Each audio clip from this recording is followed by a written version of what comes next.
कुछ साधकों का प्रश्न आया है जो अलग-अलग हैं और उन्होंने प्रश्न किया है कि जब हम साधना शुरू करते हैं तो साधना शुरू करते ही कुछ साधकों को बड़े सकारात्मक अनुभव आना शुरू हो जाते हैं।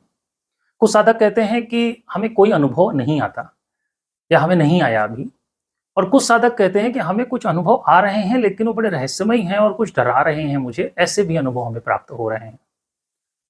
ये प्रश्न महत्वपूर्ण है और इस पर थोड़ी-सी गंभीर चर्चा भी आवश्यक है। पहली बात तो ये समझ लेना ज़रूरी है कि साधना मार्ग में यदि आप ठीक-ठीक तरीके से जागृत साधना से जुड़ेंगे तो निश्चित अनुभव आएँगे। वो अनुभव किसी भी रूप में हो सकते हैं। तो पहला प्रश्न यह ले लेते हैं कि जो साधक ये कह रहे हैं कि उन्हें अभी कोई अनुभव नहीं आ रहा है, तो उन्हें धैर्य रखने की ज़रूरत है। साधना की जो विधि उन्हें बताई गई है, उस विधि पर पूरा विश्वास जमाने की आवश्यकता है और जो वो अभ्यास कर रहे हैं, उस पर पूरी ईमानदारी बरतने की ज़रूरत है। कोई लापरवाही के साथ अगर अभ्यास कर रहे होंगे, तो भी अनुभव नहीं आएँगे। और अगर आप अपने साधना के अभ्यास में पूरी तरीके से तल्लीन हो करके नित्य प्रति ईमानदारी से काम करेंगे तो समय अवश्य लग सकता है लेकिन अनुभव ज़रूर आना शुरू होंगे क्योंकि ये सारी साधना जो आप हमारे सानिध्य में सीख रहे हैं, वो सारी जागृत साधनाएँ हैं।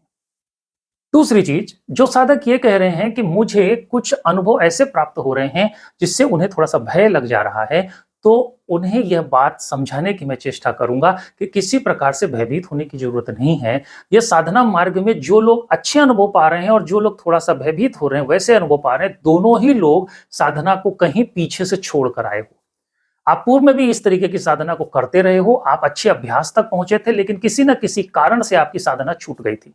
साधना छूट जाने के कारण ही आपको इस जन्म में जैसे ही आपने अभ्यास शुरू किया, आपको अनुभव आने शुरू हो गए हैं। जिन साधकों को थोड़े से अनुभव जो कह रहे हैं कि भयभीत करने वाले आ रहे हैं, वो वास्तव में इन अनुभवों के साथ ठीक से जुड़ नहीं रहे हैं।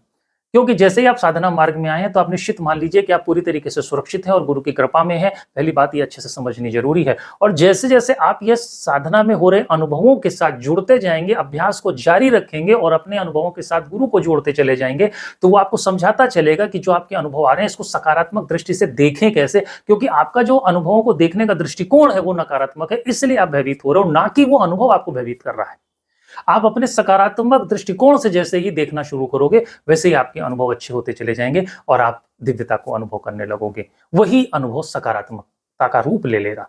जिन लोगों को अच्छे अनुभव आ रहे हैं, उन लोगों को अपने अनुभवों के साथ आनंदित होना है और दोनों ही ऐसे व्यक्तियों को मैं सचेत करूँगा कि जिनको बुरे अनुभव आए और जो बुरा कह रहे हैं, वास्तव में वो बुरा अनुभव नहीं है, उन्हें अपना अनुभव किसी को बताना नहीं है। जिनको अच्छे अनुभव आ रहे हैं, उन्हें अहंकार से नहीं भरना है और उन्हें भी अपना अनुभव किसी को बताना नहीं है। गोपनीयता से केवल अपना अभ्यास करते जाना है, अभ्यास करते जाना है और गुरु के मार्गदर्शन में बने रहने की कोशिश करनी है ताकि वह आपके भीतर के भय को मिटा दे और आपके देखने के दृष्टिकोण को ठीक कर दे।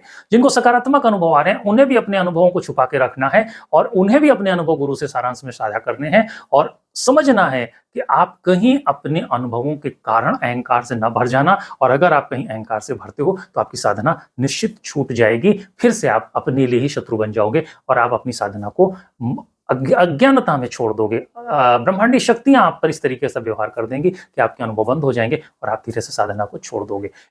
एक और महत्वपूर्ण बात साझा करेंगे कि आप किसी भी अनुभव को पकड़ोगे नहीं। हमेशा जैसे ही हमने साधना की, हमने ध्यान किया, हमको कोई अनुभव हुआ और हमने उस अनुभव को पकड़ लिया। हम जब उस अनुभव को पकड़ते हैं, बार-बार हम किसी अनुभव को पकड़ लेते हैं, तो हम उस अनुभव को काल के साथ पकने से रोकते हैं। हमको किसी अनुभव को नहीं पकड़ना, हमें एक नूतन होकर के बिल्कुल ताज़ा एक नवीन व्यक्तित्व के साथ अपनी साधना में बैठना है। हर रोज़ इसी भाव दशा से बैठना है कि जैसे आज मैं पहली बार ही साधना करने जा रहा हूँ और आज जो अनुभव हुआ उसे स्वीकार करना, नहीं हुआ उसे भी स्वीकार करना है। ऐसा नहीं सोचना है कि मुझे जो पहले हुआ था आज से 5 दिन पहले वैसा ही फिर से हो जाए और अगर नहीं हुआ तो हम कह रहे हैं कि कोई साधना नहीं हुई, ऐसा हमें नहीं सोचना है। हमको जो अनुभव हुआ है उसको स्मरण भी नहीं बहुत करना है, आगे बढ़ना है। जैसे-जैसे आप आगे बढ़ोगे अनुभवों का स्वरूप बदलेगा, अनुभवों का तरीका बदलेगा और अनुभवों के प्रति जो आपकी प्रीति है वो सब कुछ आपको बदलती हुई नज़र आएगी। इसलिए आप बस शांति से अपना अभ्यास जारी रखें और आगे आ रहे अनुभवों को स्वीकार करते हुए चलें, पुराने अनुभवों को पकड़ करके साधना में बाधा स्वयं न बने, इस बात का भी सभी साधकों को बड़ा ध्यान रखना है। इसलिए बिना भ्रमित हुए आपको ठीक-ठीक रीति से सिर्फ अपने अभ्यास करने के ऊपर प्रेरित होना है और अपने अभ्यास को लगातार जारी रखना है। अभ्यास नहीं रुकेगा। जो भी स्थितियां बनती हैं उसके लिए अपने गुरु को साक्षी बनाएं, उन्हें अपने अनुभव साझा करें, उनका मार्गदर्शन प्राप्त करें और इस यात्रा में आगे बढ़ते चलें। धन्यवाद।